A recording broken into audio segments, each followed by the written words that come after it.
So, as I was saying, perhaps we have a blueprint, we have a document, the Africa Smart Manifesto, and it needs your input and your help. So, the question that we put to you as the private sector, what contributions, we've heard the IFC make huge commitment, what commitments, what contributions are you going to make in your areas to help advance this cause of growing ICTs on the continent? I wonder if there is a representative from Microsoft. You have affected our lives in so many ways for so long. So perhaps it's time, yes, come forward. A big hand, ladies and gentlemen, for our representatives from Microsoft. Thank you very much for the opportunity to address this very important body. Your Excellencies, ministers, distinguished guests. My name is Robert Kaihura, and I have the privilege of serving as Microsoft's Director of Legal and Corporate Affairs covering the Sub-Saharan African region.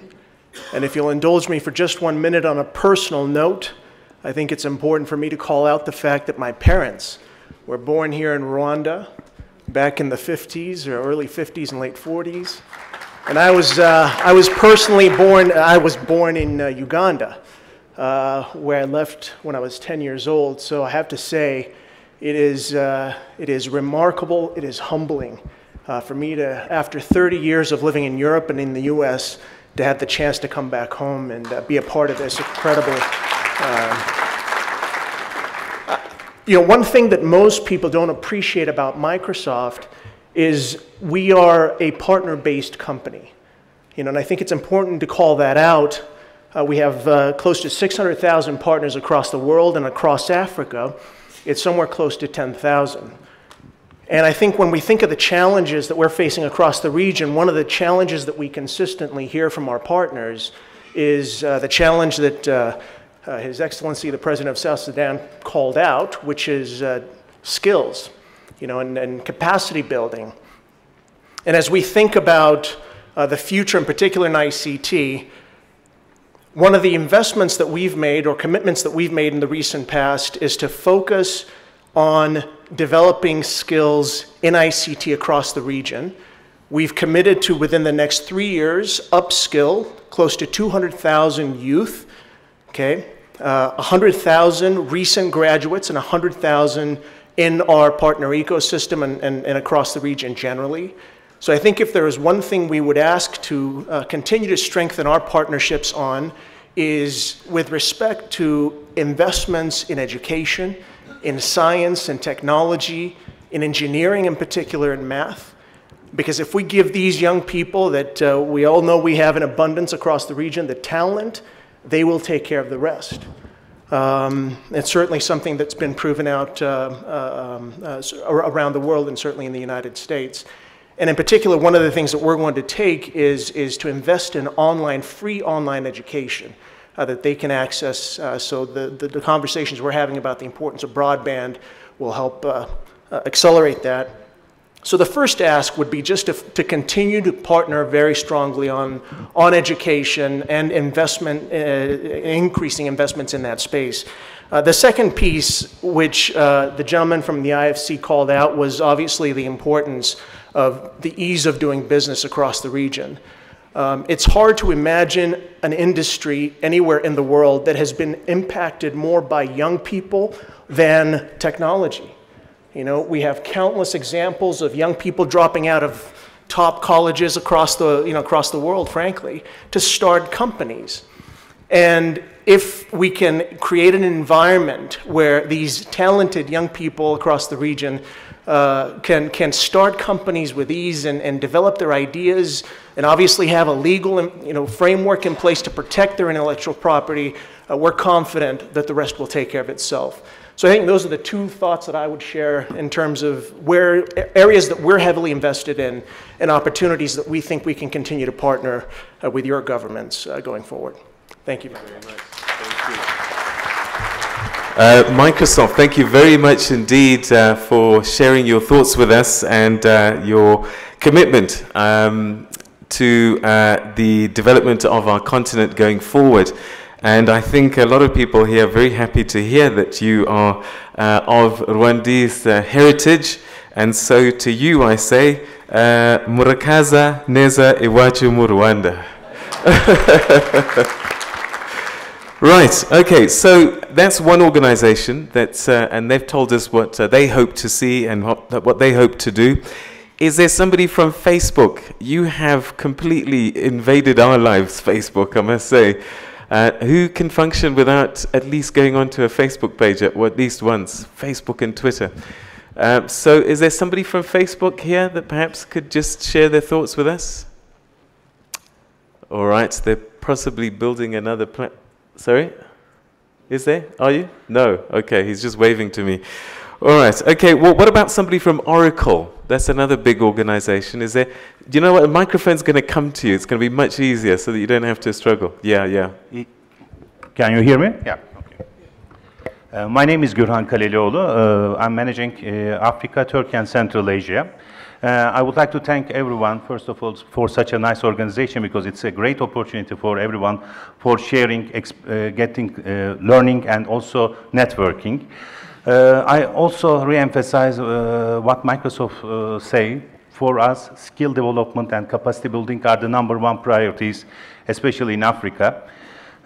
If I were in the president's shoes, I mean, what will be my dream? I was thinking about this dream metaphor a little bit, and my dream will be how I can create employment for my people, how I can create more jobs for my people, how I can increase their welfare, how I can make them have a better life, healthier life. So when I think those things, Oracle and all other information technology companies will be serving you to realize your dreams. So I will share with a small story I experienced in Nigeria very recently.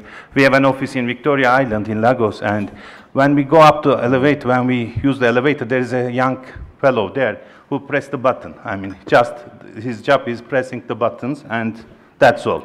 I noticed that he's reading a book. I look at, and the book was about Oracle database administration. I was impressed because, I mean, a young guy who is pressing the buttons is reading this book. And I asked him, why you are reading this book? And he told me that he wants to become a certified Oracle database engineer one day. So wow. People in Africa have dreams. I mean, this is very important. Besides the president's dream, I think people's dreams are much more important. I think if you have people like that, the future of Africa will be great. So thank you very much. Thank you very much indeed to Oracle, and we certainly look forward as a continent to the skills upgrading that you can help us with and realizing some of those young people's dreams. Now, talking about young people, this has come up quite a lot in conversation. We've heard our excellencies address that. And we know that Africa is a very young continent. In fact, something in the order of 70% of our population can be considered young. And so when we talk about ICTs, they're probably the major users of these as well.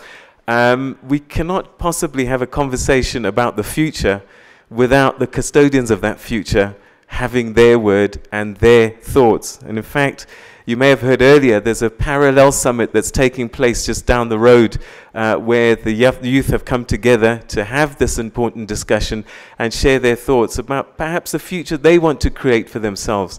So we thought that in an audience such as this, it would be important to find out from the youth, a voice from the young, perhaps what contribution they want to make or they can make as we look forward to this smart Africa with this manifesto that we have. And we have a very successful young lady with us by the name of Clarice. If I could ask you to show yourself and just share your thoughts with us. You're a young person, successful.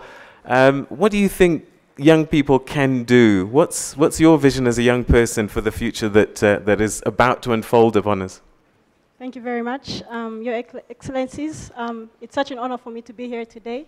And the role that the youth can play is one that I have seen me and my colleagues play for the past 3 years, running our mobile technologies company that we started while we were at the university, actually, in our college classroom.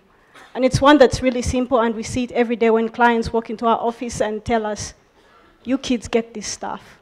We need your help. So as we build applications in agriculture, healthcare, education, it's one simple thing that has really been significant as young people. Technology is almost second nature to us. And we really get these things, and we have seen these solutions come out of us, innovations that are transforming our communities, and that is a role that I feel is really significant that we can play. And not only just innovating to meet the needs in our communities, but also be inventors and set the trends in technology, and not just continuously customize or contextualize the technologies that we see, but be the leaders in inventing these technologies. Thank you. Clarice, thank you very much indeed. And don't these young people just have this confidence, this swagger? And it's just so refreshing to see. And you know what, if we don't pay attention, they're just going to get on with it anyway. And we're probably going to have to find ourselves catching up and say, what just happened? But Clarice, thank you very much for sharing your thoughts and your vision. And I think our excellencies certainly have taken that into cognizance going forward.